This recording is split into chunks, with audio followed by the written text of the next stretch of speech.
Word Nerds! Happy Sunday and welcome to our weekly live chat. This week we are doing a chat that I'm super excited about because I don't feel like we've really done a deep dive into anything in a while, and also the Barbie movie was excellent. So as soon as there was a chance to talk about that, it seemed like a good idea. So to kick things off, we were going to talk a little bit about each of our own personal histories with Barbies, if it's something we played with, just any fun memories, favorite Barbies, anything like that. So Des, you can go first because I love your answer. So yeah. So I did play with Barbie dolls when I was growing up. My favorite Barbie was the Brandy Barbie. It came out a little bit after the Cinderella movie came out, like very early 2000s. Like I'm thinking like maybe like 2001. And I absolutely loved her. She had like this green like outfit on that was like green shimmery material, and she had micro braids, which was just blew my tiny little brain at the time. But I actually did not play with Barbies as much as I played with Bratz. And I would love to talk about that later, and like my love for Bratz and like the differences between them. But it's kind of the high level overview of my experience with Barbie. Excellent. Emma, how about you? Yeah, I definitely played with Barbies. I know that I like definitely owned some. I don't remember any of my own Barbies. All of my memories of playing with Barbies are at Megan's house. When she's not here, but I distinctly remember playing at like the house she grew up in. Like we would often play in the bathroom because like the sink would be like the pool for the Barbies. We had like the Barbies and the Kins. They were having like pool parties. So like I distinctly remember playing there. I don't remember any of the Barbies I owned myself. And I also feel like I have clearer memories. Like remember, because we were talking about different types of Barbies. Like I remember just like stereotypical Barbies, like the blonde and the brunette probably. But I like distinctly remember some of the like, I don't think they were Barbie branded, but just like anytime there were like fandoms that I was interested in, there were dolls. Like I had like a Queen Amidala doll that looked like a Barbie. Like it was the style of a Barbie, but I don't know if it was actually Barbie brand. And I had like one of the like NSYNC, no strings attached dolls. So I remember like those sorts of like branded things that were things I was interested in. I feel like Barbie like is the reason we had stuff like that. Kyra, how about you? Yeah, we had Barbies. I don't remember super specifically. I think we had fairly generic Barbies most of my growing up. We also had like a Fisher-Price dollhouse, so it kind of just alternated depending on, because I think we had more stuff for the Fisher-Price dollhouse, but yeah, definitely played with Barbies. I think that was definitely a precursor to becoming a writer, because for me, the point of playing with Barbies was always like, they're going to go on an adventure. And it's been funny, like in the wake of this movie, seeing people talk about like how they played with Barbies and how like absolutely chaotic it was for, it sounds like most people who played with Barbies. Cause like, I feel like mine were always running out these plot lines where like someone was kidnapped and they had to like go save them, or, you know, like, I think that's kind of what the general gist of it usually was for me. So I love that. That's amazing. I feel like we had a couple Barbies, but for the most part, my sister and I remember playing with them at our babysitter's house because she had like a 3-story giant Barbie mansion kind of thing. And like, yeah, I guess like those kind of branded Barbies didn't come around until we'd grown up a little bit. But for me, something that always like my favorite, and I was a little sad that she wasn't in the movie. Barbie had 2 sisters. One of their names was Kelly, but apparently. Oh, that was her big sister, right? Or no, her little sister. Little sister. Yes. Oh my gosh. I forgot about Kelly. Side note, also in the Barbie movies, for a lot of them, Kelly Sheridan is the voice of Barbie. So I feel like Kelly and Barbie, long history. And Griswold says, hi, everyone. I also played with Barbie dolls as a kid. What I remember most is being disappointed she didn't look enough like me. My Pocahontas doll was my favorite because she kind of looked like me. So along with like all of the branding changes and stuff, I do feel like that is like Barbie has come a long way since we were kids, which is so nice. But and like we saw so much of like what the Barbie messaging kind of was in the movie, but like I love how much they showcase the diversity of the Barbies, like in just the central group of Barbies. It was a lot of fun. So it was nice. Yeah, I was at birthday party for Megan's kid yesterday, and one of the parents was talking about how their like brother, I think, got their kid an amputee Barbie. I was like, that's really cool. And how like it like allowed their daughter to like ask the like awkward questions that like a preschooler asks about people who are different, like about a Barbie instead of about like a real person out in the world, you know? So like she's prepared when she encounters that in the real world. It isn't like, why does that person look weird in front of their face, you know? So the movie, I was initially thinking about starting with like, let's rate things. That's normally how we roll here. But did anyone not enjoy the movie? No. Okay.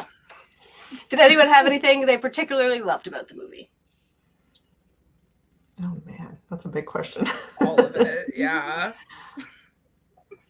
I rewatched it on Friday with my sister. I'm trying to think of like what parts I was most excited for her to see of.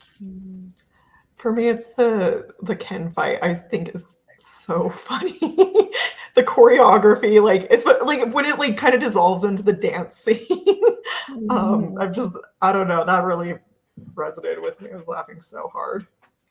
I loved how much of the movie felt like play, of like not only how the Barbie moved off her house and like drank and stuff, but like even like the chase scene in Mattel, and like it all just felt like playing, and like it was fun and childlike without being childish necessarily.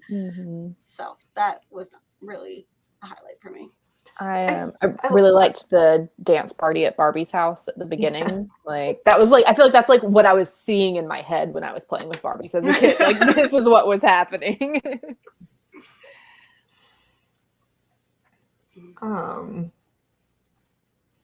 I think also I saw it a few times. I saw it once with my brother, and he like enjoyed it, but he's like, "You are obviously more the target audience for this than I am." And I think that's partially because like the scene with the depression Barbie, the fact that they chose like the Pride and Prejudice specifically, and it's like I have very distinct like that was real. that was accurate. So. Yeah. Even watching it with my sister, like I was aware of, especially, okay, like I'm definitely more actively paying attention to modern feminism and that kind of stuff. And so sometimes when the Barbies were talking about patriarchy and stuff, I'm like, this is not something that my sister is going to particularly vibe with. And like, she is more of a relax with Love Island girl than a relax with Pride and Prejudice girl. So I do think it was leaning a little more heavily towards a specific brand of human, but she also loved the movie. So I also loved like on a like more heartfelt moment of the movie. I like when she's talking to Ruth Handler and they do like the montage of like different clips of women and how like those were like real clips that they like asked like the people who worked on the film to like submit clips of like people in their women in their lives. I thought that was a really cool scene. Yeah. I think it's because I've now seen it 3 times. Like I've definitely noticed more things each time I've watched it.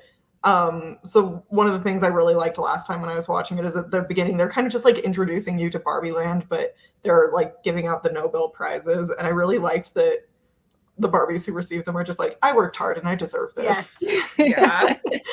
And I like the lawyer Barbie, like her whole spiel on, I am holding both facts and logic and emotions. And that's does not diminish my power. Yes. Yeah. Yeah. It made me think of like Taylor Swift, brief segue here, of like at the beginning of her concert, she like opens it up with like, just this is a cool thing that I have accomplished. Look at me, and like very unapologetic about it. So seeing more of that for women is really, really nice.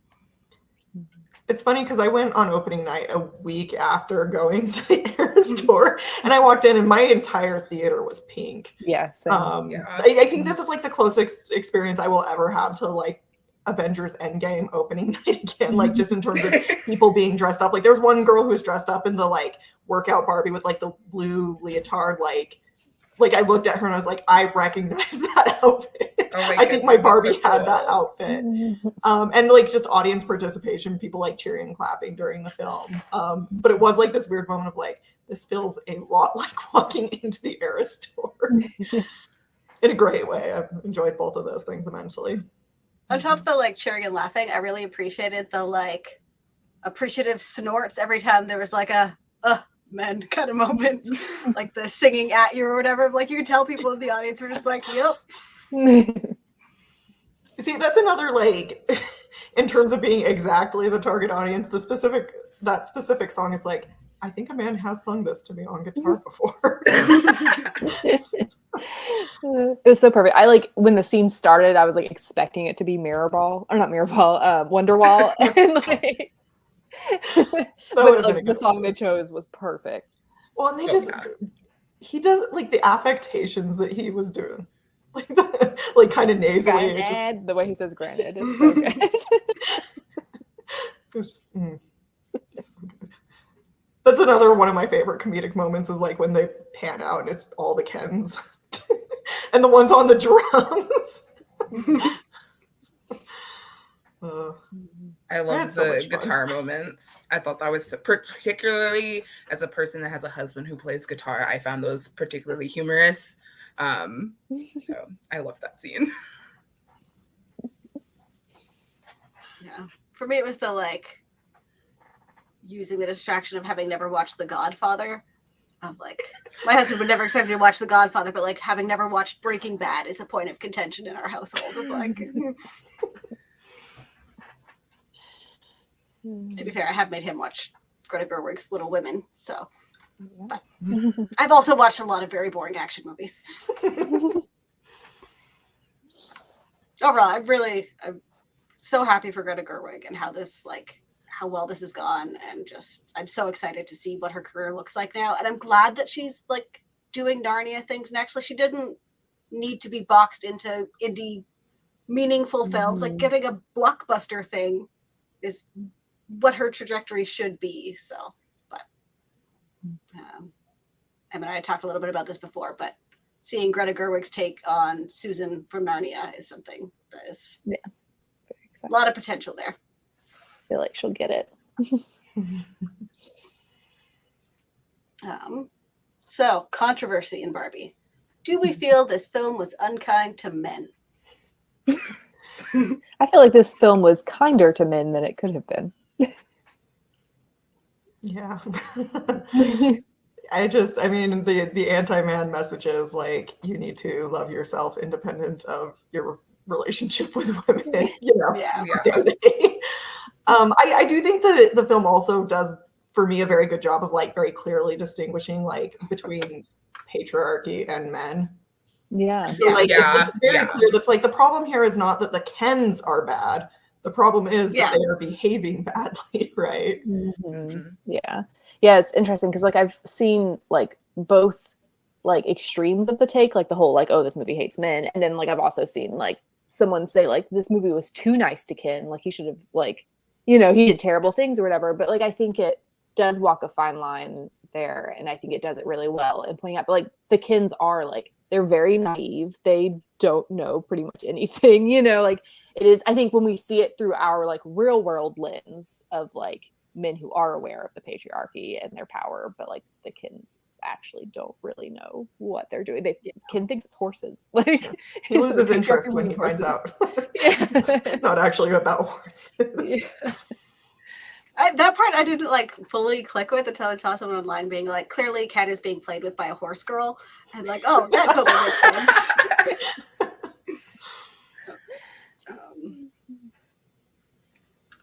It did get me thinking a lot about how like the toys boys in the Barbie age group get to play with, of like kind of the just like there's not a lot of you can be in anything. It's you can be a fighting thing.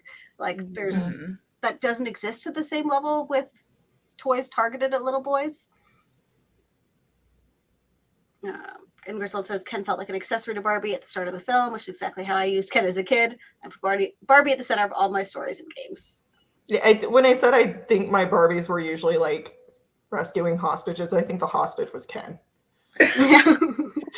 You know, if he was there, and he might not have even been there. So, yeah. And I do think there's like so much value in the discussion around like, because like Ken wasn't treated cruelly or anything, and the way he was utilized in the movie is just kind of Beach was like how women have been portrayed in movies.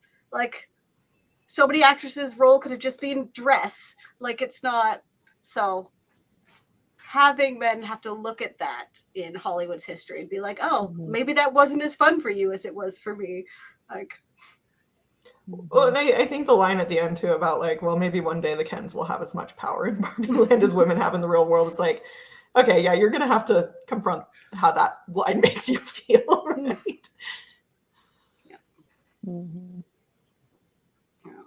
The one subtler thing I've seen pointed out that I thought was really interesting and why I'm looking forward to continuing to rewatch this and finding more things about how at the end of the movie, when Ken gets upset and goes back into Barbie's house, Ken never apologizes for what he did. Barbie apologizes to Ken and still feels responsible for all of his emotional well-being.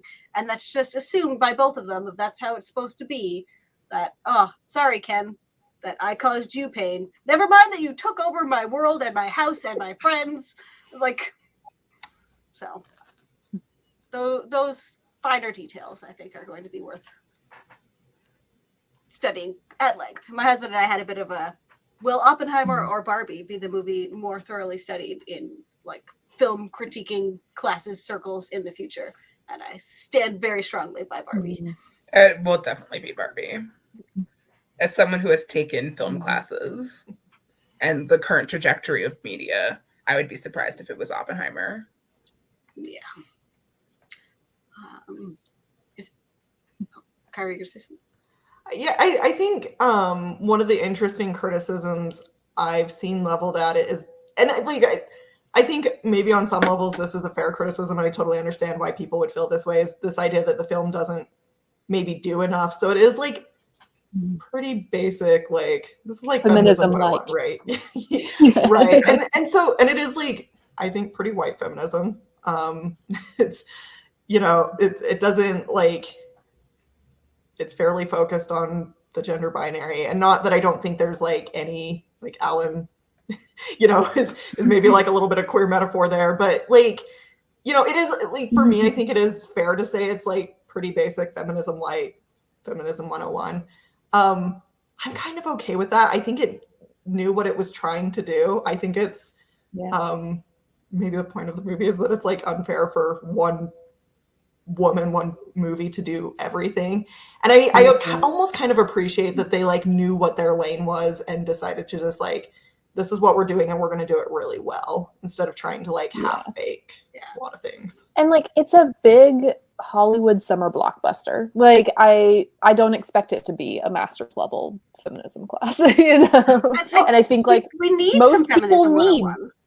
most people need feminism 101. Like, that's a gateway, you know. Yes. You can't. I was just talking to my sister yesterday, who said that after watching the movie, one of her friends called her, and my sister's like, she went on like the most like coming to terms rant I've ever. So it's just like, there are definitely people out there who like, this is the thing that they needed, you know, just because it, like, for me, it felt like, it's still like validating for me. Like, it was still like nice to see it and see it like not like on the big screen making a lot of money. Like that's still really validating and cool to me. But I do absolutely think there are people who are like, this was kind of game changer for them. Yeah. Mm-hmm. And I do think they're, like you said, like, it is like very much like the main story is centered on like white feminism, but like, considering the fact that it's a big Hollywood movie, like, it's pretty intersectional. Like, it is impressive. Like, the representation of Barbies, I didn't even realize until like after, when I was watching a TikTok, that like the Dr. Barbie is played by a trans actress.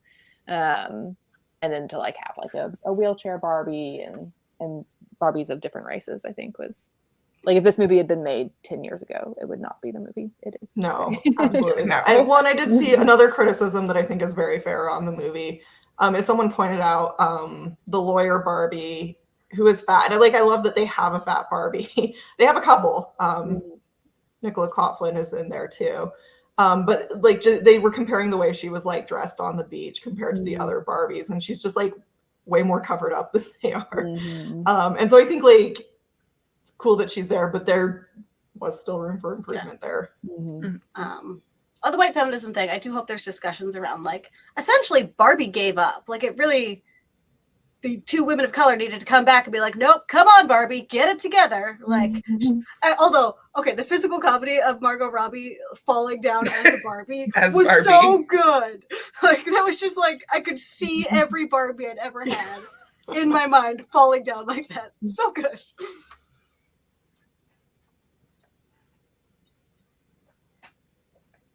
I'm Gertrude. I was so happy to see Issa Rae in this film as President Barbie. Yes, me as well. I wish she was in the movie more. I'd heard a rumor of like Barbie sequels being about like other Barbies from that world, so I would love like a so President great. Barbie movie. Yeah. I liked a lot of the physical comedy in the movie. Like yes. Weird Barbie, Kate McKinnon. Yes. So good. So good. I also had a weird Barbie. Everyone did, right? Like that's like everyone had a weird Barbie that you like drew on and like tried to give a cool haircut. Like yeah. Regrettable haircut Barbie for sure. It's like for me, all of them too. Like that opening dance scene, like all of the Kens like understood the assignment. Like they're all doing the same choreography, but like in a way that it's like, but you are putting your little spin on it, and like the background dancers. Yeah, like Alan is funny in that scene. Or like when I like that both Alan and Will Ferrell, the CEO, try to like get somewhere faster by climbing over. Alan tries to climb over the fence, and Will Ferrell's like, "No, I'm gonna go over the cubicle." Yeah, lots of really good. Yeah. General shout out to Simu Liu, who is my hometown boy that I'm so proud of for being in this movie. But I thought he was wonderful because he is delightful. I heard someone say that they saw a version with closed captions, and the closed captions have identifiers for all the different Kens, and he is Pompadour Ken.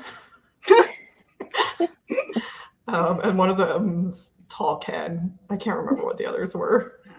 I like that the captions in other languages have like variations on the Ken jokes of like in Scandinavian countries, Kendom is Kenmark.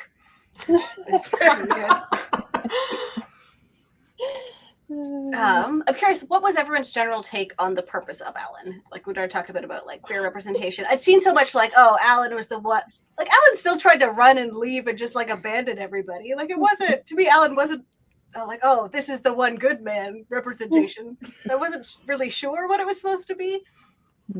I kind of took Alan as a man who feels like he doesn't fit in with other men or what other men are supposed to want. So you can take that in many different ways for men who don't feel like they fit in with like the stereotypical norm of what men are portrayed to be as, which I think is really interesting. And I think with him trying to run away, it also makes it interesting that it isn't necessarily saying that like any version of masculinity is good or bad, you know? Like it's not like he's the hero because he's like the softer man or anything, you know? Like he's still like, they're all kind of Sugar like Daddy morally Ken neutral. and Magic Earring Ken didn't try to run, but I thought it was really interesting. I didn't realize this until later that like canonically, Alan and Midge are married actually. No. Apparently Midge's Alan is Alan with 2 L's, and Alan in the film is Alan with 1 L. Well then. Mattel's got some continuity things, I think. You're right. I've seen the Alan with 2 L's. There's a version of him that has a baby, and he's like the dad. Yeah, and there's like a wedding version of Midge and Alan too. Yeah, I thought it was like obviously like this was not a historical documentary about Barbies. They were going to do the thing that was the funniest, you know. But I thought it was like interesting that like at the beginning they introduced Midge as like, oh, Mattel realized it was weird to have a pregnant Barbie, so they discontinued her or whatever. But like Midge has like existed in many iterations over the years. Like she's come back and gone lots of times. I'm curious what we'll see in like the future of Barbie after this movie, but I think that's probably a pretty good place to segue to some Bratz discussion. Des, if you can I just one more on Alan? Oh, of course.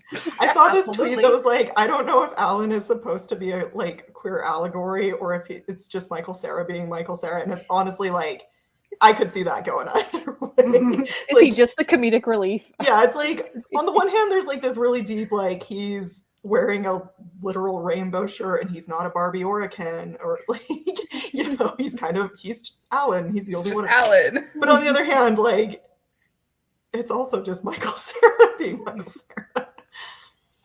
So I think we should segue to the Bratz now. Yeah. Oh, okay. Did anybody else play with Bratz? No, before We were talking about this before you, yeah. Yeah, we were talking about, we think we were a little bit too old for them. Like, as they were getting popular, we were like aging out of like Barbies. That makes sense. Yeah. Bratz came on the scene in 2001. That was the year that they were released onto the scene. So that makes sense because I was born in 96. So I was 5 when they came out. So I was literally like the target audience. Or I was reading a little bit about Bratz. And it turns out like they were originally supposed to be aimed at like tweens. So they were originally aiming for the market that was a little bit older than Barbie, hence some of their style choices. But it turns out like it just ended up being really, really popular with the same kids of the Barbie demographic. And particularly they found that kids of color really gravitated towards Barbie. And I was looking into like, you know, why that might be. And I think one of the really big reasons was Bratz released with 4 main characters, like 4 girls. And they were all different races. And like, I think, Chloe was the stereotypical like white blonde hair one. But there was also Yasmin, Sasha, and I can't remember the other one's name. Sasha was my favorite. That's why I remember her so much. But there was a lot of controversy with Bratz. I don't know if you guys remember, like, at that time. Looking at the timelines, I think some of us were headed into our Lord of the Rings stages right around then. So that's valid. I remember because I was 10 when the Bratz dolls came out. So it was like just barely becoming too old to be interested, but like old enough to remember like adults talking about them and stuff. Yeah. Well, and I know none of my younger siblings got Bratz dolls, maybe just because we had the Barbies and Fisher Price dolls, but I kind of remember it being this like, oh, they're bad role models. Is that? Yeah. Which is so interesting because like I kid you not, I think I had maybe like 4 Barbies. But I had probably like 15 to 25 Bratz. I loved Bratz. The diversity was insane. Like there was so much diversity. And then when the Bratz boys came out, that was a big thing. Because I think there was originally 4 boys as well. And it was boys with the Z to match the Bratz. And so like they had so many different ones. But Bratz ended up kind of like disappearing, largely due to like the negative press. There was a ton of backlash about like, oh, we don't want like our kids to like see these dolls and think that they can dress this way, or like, and there was a lot about like, oh, they can't act this way. And it's like, they're dolls. Like that's all they are. Like they're not these harbingers of evil. So I really like Bratz. I had the Bratz babies. I don't know if you guys remember that. I was obsessed with the Bratz babies because they took the original Bratz and turned them into baby dolls. So like it was doubly cool, but they were still like stylish, like babies that had style. So I had that. I also had like the Bratz, like where you do the hair. Like I know Barbie had the equivalent of like where you can like style her hair and it's just like the head. I don't know if anyone yeah, so they had a Bratz equivalent, which I of course had. I had 2 different Bratz phones. One looked like a big pair of lips. It was great. So I had that in my room. I thought I was so cool. I was the coolest like 6-year-old ever with the big lip phone from Bratz. But they ended up getting sued. I don't know if anyone heard about that. They got sued by Mattel. I didn't know that. So they got sued by Mattel for spilling trade secrets because the person who designed Bratz was a former employee of Mattel working in the Barbie division. So that what trade secrets? It got thrown out of court, and Mattel never appealed it. So like it really seemed like a big publicity stunt. But because of that and all the negative feedback is a big theory of why people think like Bratz kind of went out. I really have my fingers crossed that with this resurgence of Barbie, we get a resurgence of Bratz. Like, I know everyone's like, oh yeah, like Barbie, like we hope we get more Barbies. Oh man, please. I'm so hoping that they do a re-release, because they did a Bratz video game last year that released. Wasn't good. That's unfortunate, but it was some new content from the IP, which is pretty, like, we hadn't had that in a really long time. So, you know, we'll take what we can get. So I don't know. I have very high hopes for a Bratz resurgence. But the last thing that I wanted to say that I think is so interesting, the company that does Bratz, which no longer is Bratz, is the same company that does Monster High and LOL dolls. So they just converted. If you look at the styles, they're almost identical with a little bit more theming to their particular, like if you look at the LOL dolls and then look at Bratz babies, they like directly took the style from what the Bratz babies used to look like, and they just modernized it. I'm realizing I'm just so not up on modern toys. My niece was crazy about the LOL surprise dolls a few years ago. Like, they're so every popular. birthday and Christmas, that's what she wanted. I think that the new thing is like also they have like Rainbow High now. It's the same company, HEB, that did Bratz. Yeah. And I know when my husband worked at Toys R Us, like, I don't know, 10 years ago or something, was when Monster High was really big. That's like one of the big things people came in for. The Halloween loving millennial in me is like, man, I could have been I mean, again, also was a little after my time, but as an adult, I kind of like, I've watched some of the like Monster High movies and stuff, and I think they're so fun. One of my friends works on the Nickelodeon show. He's an animator. Ooh, yeah, that was like the first show that he worked on after college. My first exposure to it really, I mean, like I knew of them, but I had Paramount Plus for a hot second because I wanted to watch the iCarly reboot.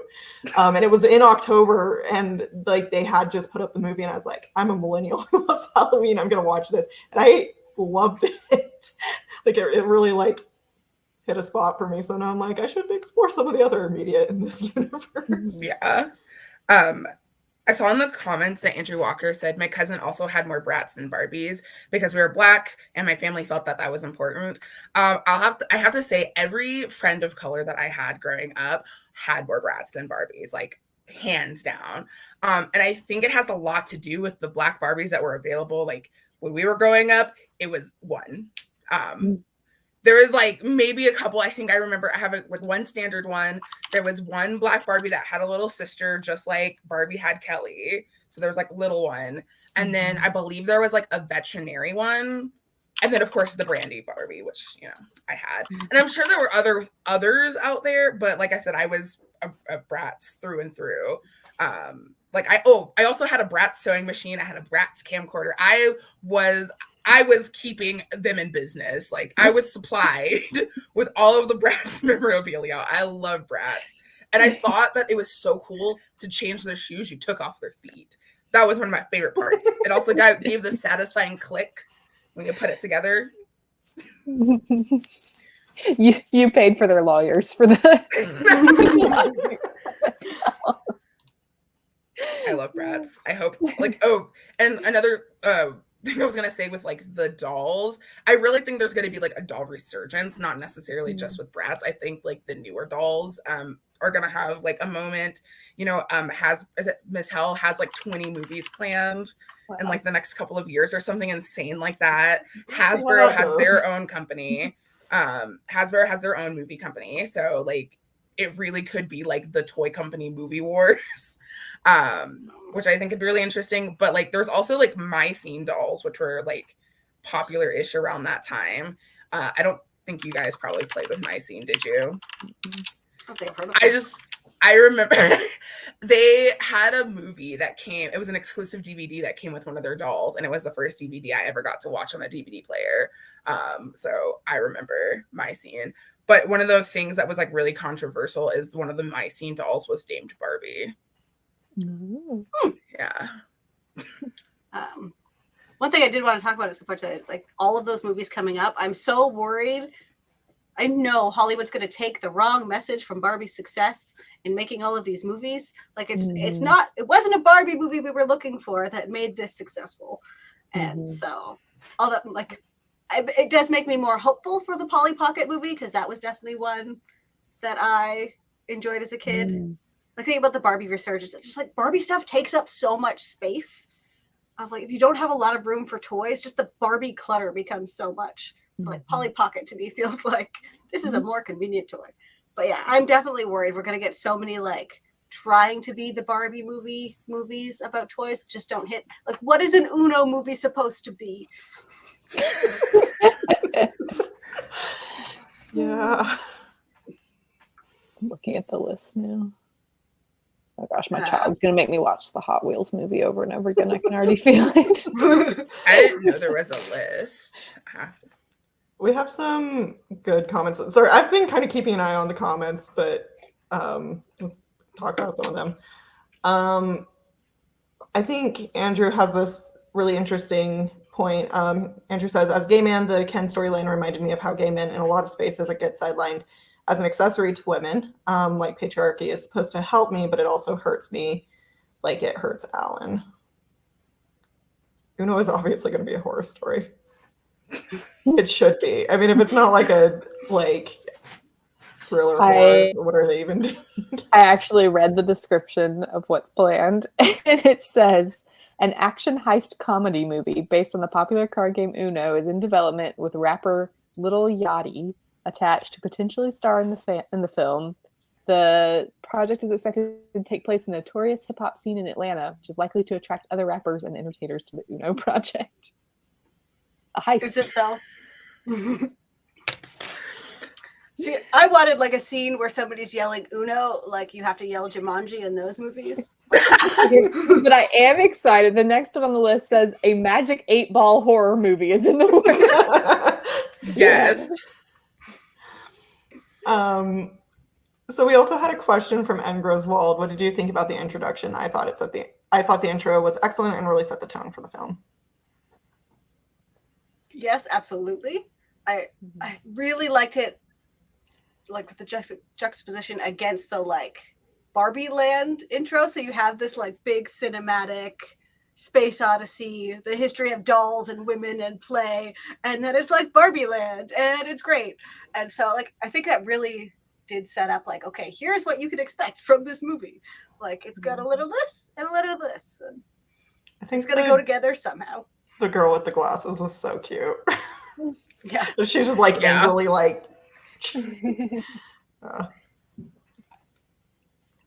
thought that was really interesting. Like, I had never thought of that before. I was like, yeah, that's accurate. Yeah. I think it did a good job too of like introing people to like the history of Barbie and the concept of Barbie, who maybe the type of people who did just come for like a fun, fluffy movie about Barbie dolls, to like understand that like it was created to like show that women could be anything, that it was like a revolutionary toy, and kind of like level set people on like what Barbie is and what it was created for.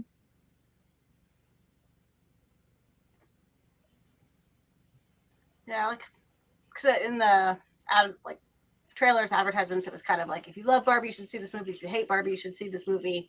And like they had that like Sasha's one little speech about the dark side of Barbie and all of that. Which I think was like really popular view of Barbie until like maybe just the last few years is when I started to finally hear people like on TikTok and stuff talk about like how like, no, Barbie was actually revolutionary for its time and it did all these things. Where before that it was very much just like, oh, Barbie has an unrealistic body and all of that. Yeah, and I think like the body stuff specifically, as I've kind of deconstructed that more, like, yeah, she has, a very specific body, like the original stereotypical Barbie. But like, I also was growing up in the 90s and early 2000s. It's not like that was my soul. Like when I was growing up, The Biggest Loser was on air, and oh god, yeah. and I growing up, I thought that All About That Bass was like the pinnacle of body positivity. Like just like as I think about more and more of like the messaging I was exposed to at a young age, I'm like, I actually don't think Barbie was the biggest problem. Because it was a doll. No. Like, I wasn't Yeah. thinking my body needs to look like Barbie's. Mm-mm. Instead, you're thinking my body needs to look like this, like, model or this person on TV or whatever. I was gonna say, like, as like a person who like grew up as a true like fat kid, Barbie, I was never like, oh my God, I don't look like Barbie. Like, I'm having a crisis. It was so much of like the fat friend in television, the like the way that like the overweight character was portrayed and how characters treated them. That was more damaging than any like doll. It was the women in my life, like, worrying about getting fat that did the most damage. Let's be honest. And Crystal said, I don't remember playing with baby dolls as a kid. Did any of you? I was not playing mommy to any doll. I remember having the creepy dolls whose eyes opened and closed based on like if they were up or not. My kid has one of those. My cousin had one of those, but the eyes broke, and so they just kind of always like they like hover in the middle. Yeah, well, my cousin decided that baby doll's name was Shaky, so my cousin I think I played with baby dolls a little bit. I had a cousin who played with them a lot, and one of them was Shaky, and the other one was like this like very normal doll named Boris. So her two dolls that she always was carrying around were Shaky and Boris. I played with baby dolls a lot. I work with kids though, so like that kind of tracks. I played with baby dolls more than I played with anything else, actually. I had a baby born that I took everywhere, including to like the store and sleepovers. That was my baby. You could change its diaper and feed it. It was great. You could make it cry. So yes, I played with baby dolls all the time. I had several. I think that speaks to like who you are as a very nurturing person.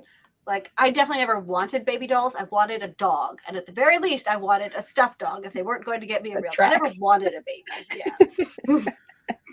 Yeah, so I definitely had baby dolls. I remember like the little like bottles, like the milk and the orange juice bottles, like thinking those were really cool. The disappearing ones. Yeah, they were so cool.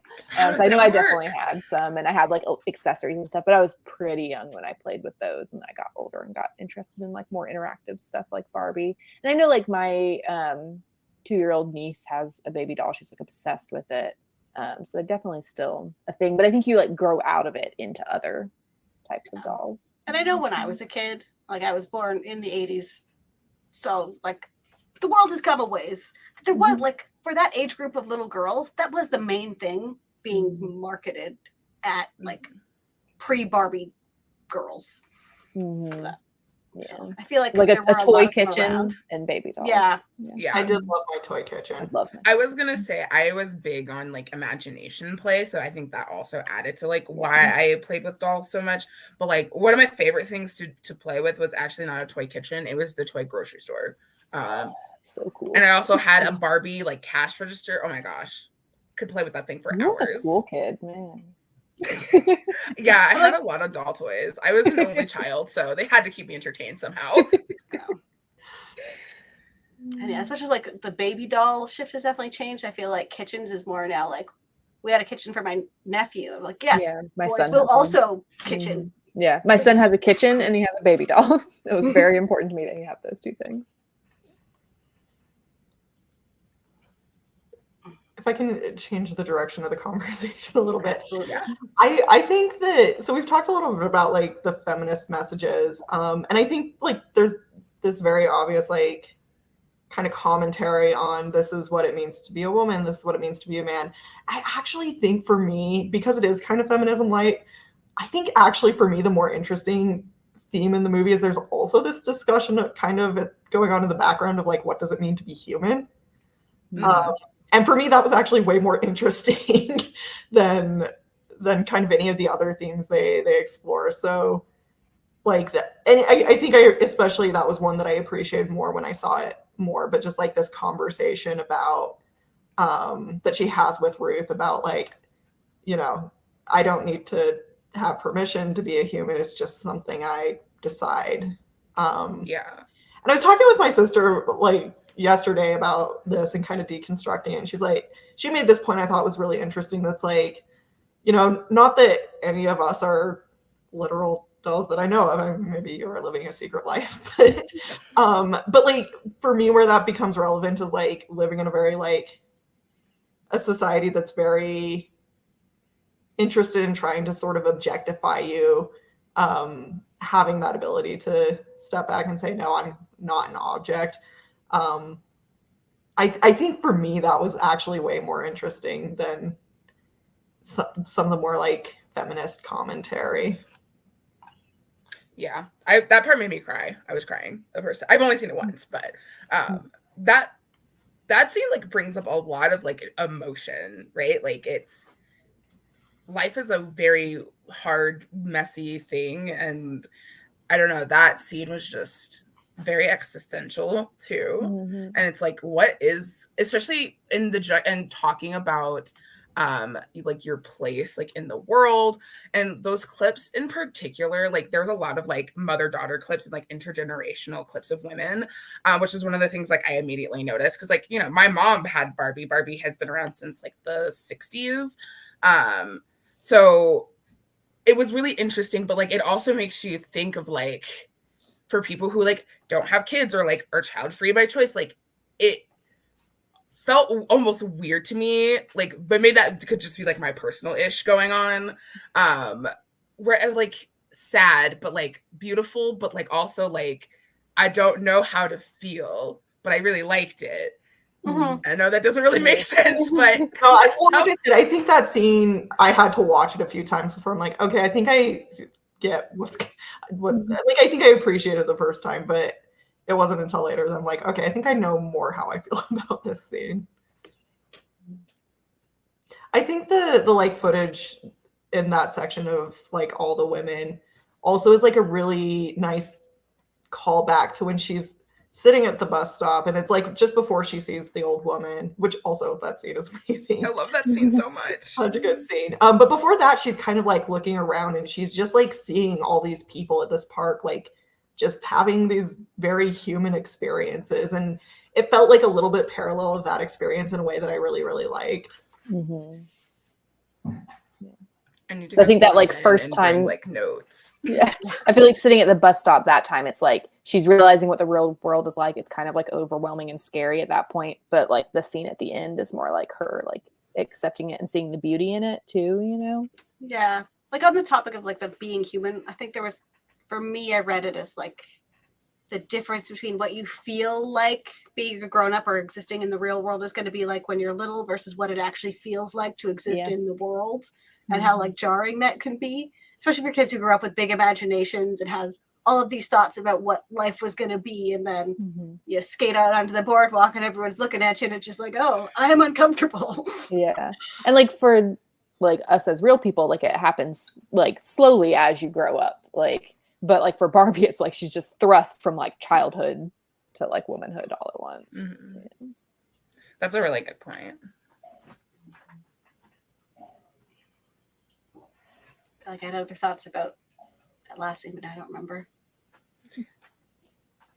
I was gonna say, like, when you're talking about like the boardwalk scene and that transition, not exactly Barbie related, but another show that like shows that really well is Steven Universe. I don't know if anyone else watches Steven Universe, but the scene where Stefani, the fusion, happens for the first time, Stefani looks like a teenage girl, and so it's like they're actually two kids that are fused together. If you don't understand Steven Universe, that doesn't make sense. But, the episode is about like Stefani being treated differently all of a sudden because of the way that she looks, and like Barbie does a really, really good job of like showing that, and they also like blatantly spell it out too for the people who didn't get the nuance. I wish I'd like dug in a little bit more to that feeling with Ken, of like, for Ken it was really just, oh, the real world loves me. I guess a little bit of like, you couldn't be a doctor or whatever, but that felt more like a joke than I love the line when like later in the boardwalk scene, or like I guess it's kind of like early in the boardwalk scene, but he's like, I'm feeling admiration with like no overtones of violence.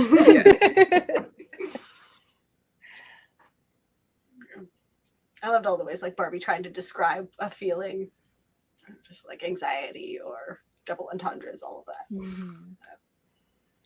One thing that I thought about after seeing it, because I saw like one person who was like, they weren't like mad at the movie, but they were just like talking about the things that didn't make sense in it to them, and they were talking about like the things they thought were like plot holes or whatever, but they were like confused about like it starts with like she's having these feelings or these like thoughts of death, and so it must be that something's wrong with the person playing with her. Then she gets there and she finds out it's the mom, and then it never explores like what's wrong with the mom. And so it like made me think about it, and I realized like it's like interesting. It's not like spelled out in it, but I think it's not necessarily that anything was wrong with her. It's just that like adults aren't supposed to be playing with Barbie, you know? Because there's no like anything that needs to be fixed for her really. It's just that she's an adult playing with Barbie, and so adults have like thoughts of death. She does have this moment where she's talking to Sasha, and Sasha says like, this Barbie is sad and weird, and that's You're like sad you. and And weird. she's and it, like I think the point there was that what's her name, America Ferrera's character, just has to be like, yeah, I am sad and weird. Yeah, like there's nothing wrong necessarily that needs to be fixed. It's just sometimes as an adult you're sad and weird. Much of the time as an adult. I feel like the time. How old is America Ferrera? How old is her character supposed to be? Okay, 39. So still like, I feel like millennials in general are pretty good at being like, yeah, we're sad and weird. So it's a very minor thing. I loved her husband. Yes.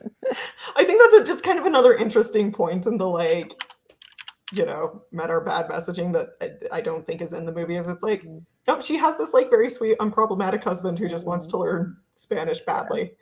As someone whose father spends a lot of time on Duolingo, my sister and I got a good chuckle out of that. Yeah, it's just like, I do think what's interesting is that the people who are complaining about the portrayal of men, like, yeah, they aren't even necessarily mad that it's like men are bad. It's that they're like, men are bad or stupid. Like they see characters like America Ferrera's husband as like a joke and dumb and soft, and it's like, no, he's just a good guy. Like, no, I look at him and I'm like, I would marry one of those. Yeah. Like, I did marry one of those. Yeah. I'd love like to marry a says dork more. who sits on the couch and tries to learn languages. Yeah. You know? It just like says more about the men who are complaining about the movie and the male characters than it does about the male characters, that you see that as like a negative depiction of men. You know, you saw him as just like a joke to women, and it's like, no, we appreciate that. What about the Mattel board? Because I feel like that, like them just ending with like tickling each other and only ever really having the like. I feel like a part of it. I personally think a big part of it is just that like they couldn't make it that these men were evil or anything because Mattel paid for the movie. Like I feel like there was only so far they could go with the Mattel board before Mattel's like, what are you saying about us? I did get a good laugh out of when Will Ferrell's like, I am the nephew of a woman ant. I have friends who are Jewish. All right. I like them acknowledging that like the lack of women in the positions of power is something. But I just like, I felt by the end of like, oh, they're all just silly. It never went anywhere. Yeah. I expected them to like promote America Ferrera, something, you know, and it's just like. I mean, I kind of feel like, you know, it's kind of like how it is in the real world. But like, oh, like if you look at like the current climate today, it's like, oh yeah, you're right. We are going to acknowledge that this is problematic. Thank you. End of statements. I did like that when, you know, they're trying to deprogram all the brainwashed Barbies and they're kind of putting this plan into place. Sasha, and I've already forgot her name again. Gloria. They're kind of like, no, we know how to operate in this world. And I think that's like, for me, something that's like, yeah, this is not the way I want the world to be, but given that it is the way the world is now, like, let's talk about how we move around in that world.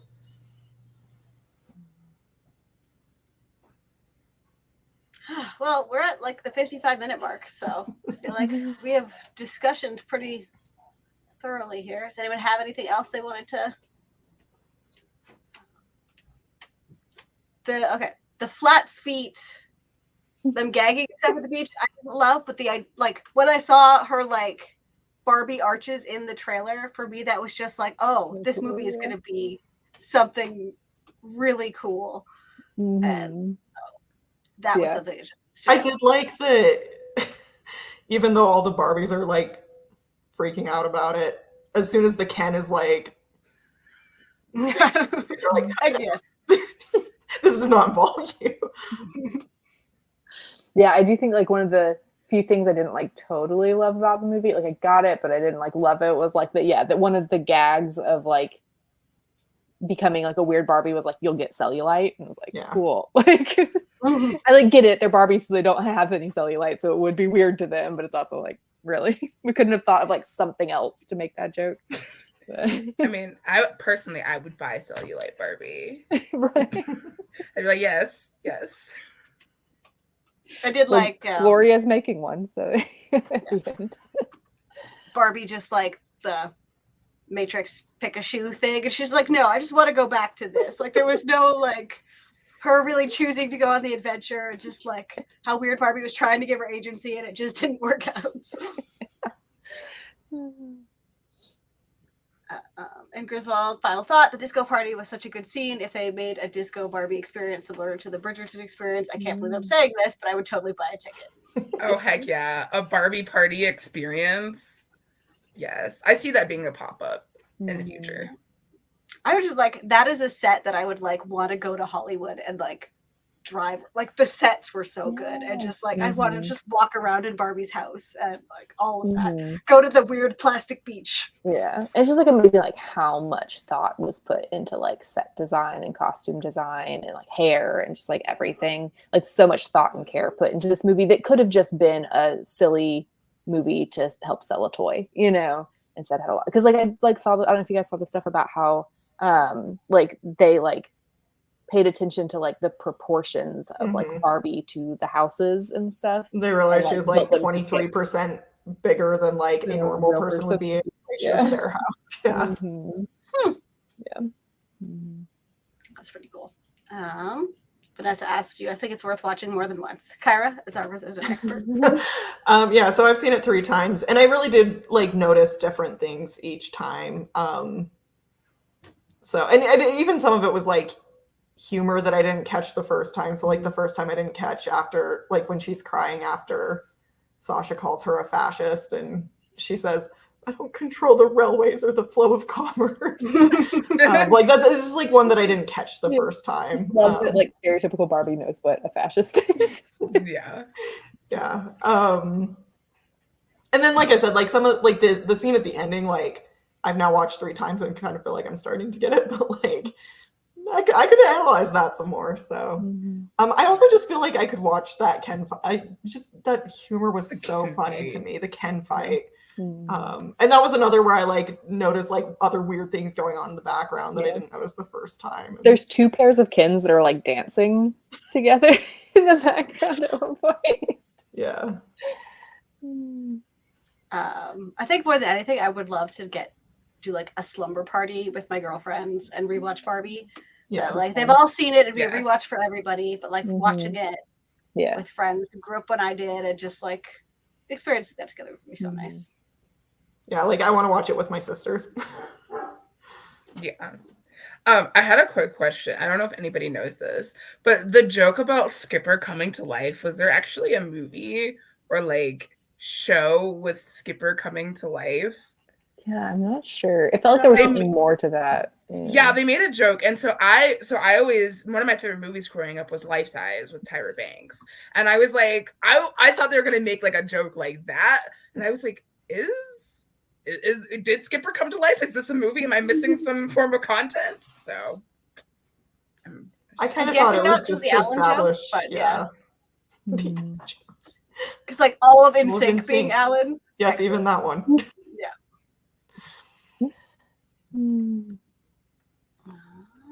Thoughts about the final line? Funny. Like, that's fine. It felt like a little like anticlimactic to like the rest of the movie was so good. After and that was like an emotional okay build up.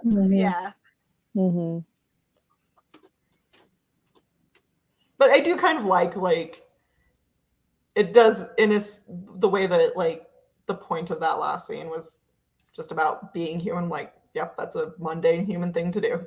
Mhm. You go to the doctor. Andrew Right. Walker said Life Size was phenomenal, so someone gets it. I've seen Life Size, but I don't remember it very well. Oh man, I burned that VHS out. I wore that movie out. I was a huge fan of that movie. Hopefully I didn't miss anyone's questions, but thank you all so much for joining us.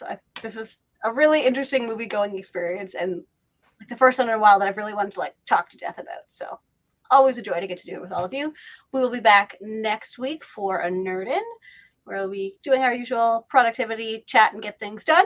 Hopefully we will see you all there. If anyone has any possible topics for upcoming chats, let us know, because we are currently figuring all that out.